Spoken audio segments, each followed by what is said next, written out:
Hey everyone, if you're wondering about an AI tool that can convert your text into presentation, then simply go to Gamma AI.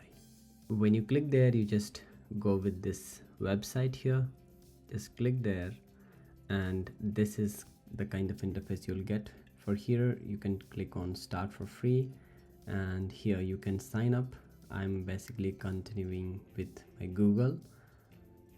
After signing up, I'll get this kind of an interface, and here you can see the option on the left top of the screen that is create new. Just click there and it's asking for text, so I'll go with paste in text.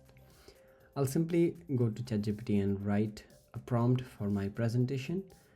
From there I'll get my presentation slides and then I'll copy them to this tool. I'll quickly do it and then we'll paste them in the tool. So here you can see my slides are ready. I'll simply copy them and paste them into the Gamma AI.